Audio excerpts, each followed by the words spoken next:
The Lord be with you, and also with you. This is a reading from Matthew's Gospel. Jesus said to his apostles, "Whoever loves father or mother more than me is not worthy of me, and whoever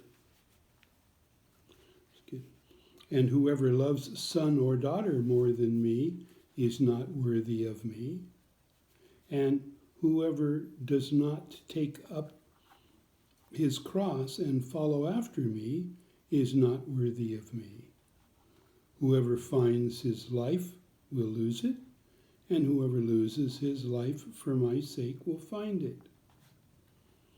Whoever receives you receives me, and whoever receives me receives the one who sent me.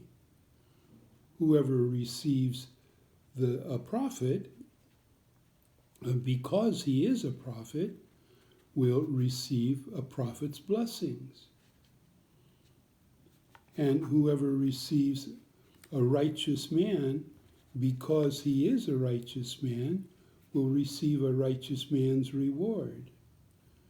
And whoever gives only a cup of cold water to one of the little ones to drink because the little one is a disciple, amen, I say to you, he will surely not lose his reward." This is the gospel of the Lord. Okay, today's gospel is got a lot of stuff in it, and there are other things that are right now much more important in our world that we're all having to deal with.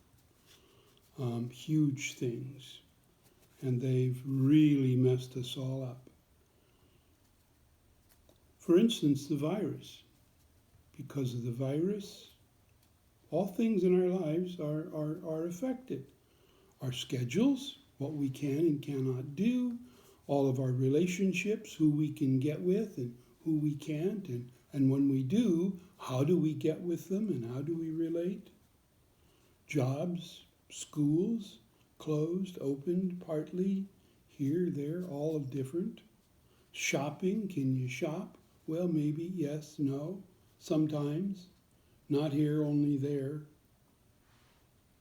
Our recreation and relaxation, all of that's changed. A lot of stuff we cannot do. Church, do we go to church? When? How? How do we do it? Everything in our lives right now, because of the virus, is changed, is affected.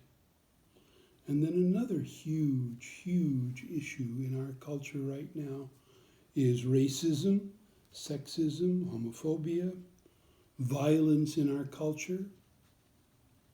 It's tearing our country apart. That's affected how we deal with our families, our neighbors. How do we talk to people? How do we relate to others? It affects the way we go to church, our work situations. Everything right now is in an uproar.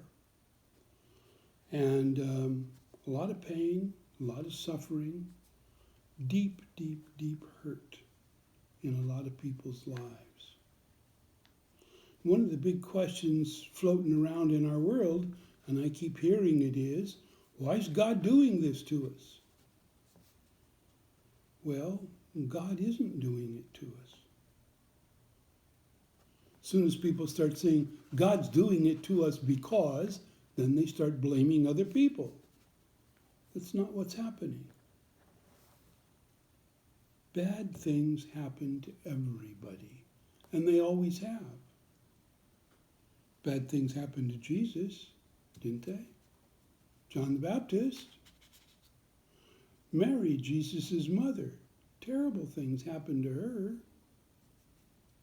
Was God punishing her? Was God picking on her? No.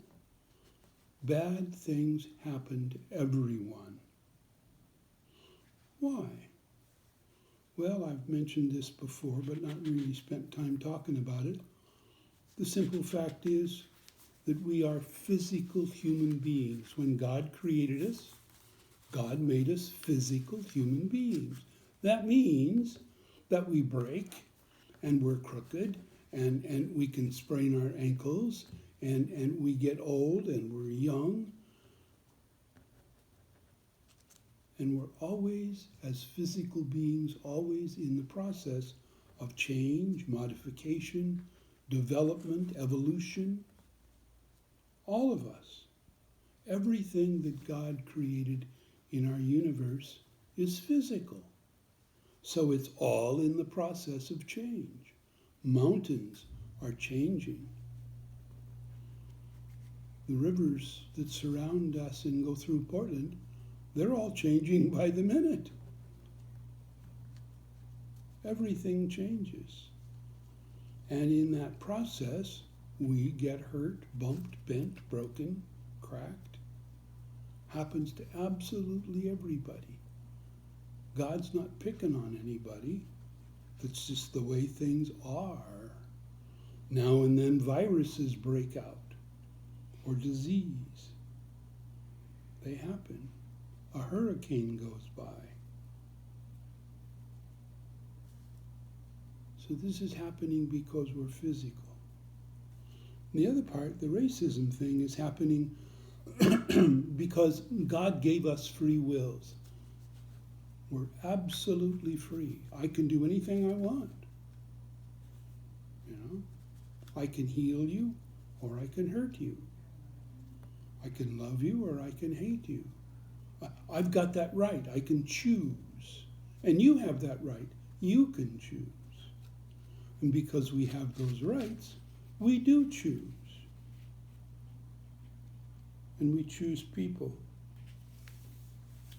because of their color, because of their language, because of the country they come from, because of their sex. We include people in our lives or we exclude them by making choices. And we make all kinds of choices that way, constantly. Because I got a free will, I can do it. I can choose. And we do. Sometimes very deliberately, sometimes with not real clear understandings of why we're doing it, but we do choose. As a result, all sorts of people are excluded from our lives and are hurt. Racism hurts people. Sexism hurts people. Homophobia hurts people. Religious prejudice hurts people. That happens because we got a free will. I can choose. Now, the question is, God doesn't cause it, but is God going to fix it for us? No. God's not going to fix it. But from last Sunday's Gospels and readings and part of the readings today, we see that God is with us and will help us fix it. We need to fix the virus and how it affects people. Oh, how do we do that? Well, we learn what it is. We learn how to act and react, what to do and what not to do. God's with us. God's ready to help us. Same with racism, sexism. God will help us see the truth that all people are God's children. We shouldn't exclude any of God's children from our lives. We shouldn't push them away. We should welcome. God will help us do that. If we open ourselves to the love that God gives us, then we will be able to give that love to all of his other children. So if we do that, then we are living up to what God has created us to be. We are fully using our free will, our right of choice to choose in God's way, not in any selfish way. We have much to learn. We have much to go through. We're not done yet. 5 years from now, we'll be changing in other ways because the world will have changed. And we'll have to face up to it and keep growing. That's our task as human beings, to grow further toward God.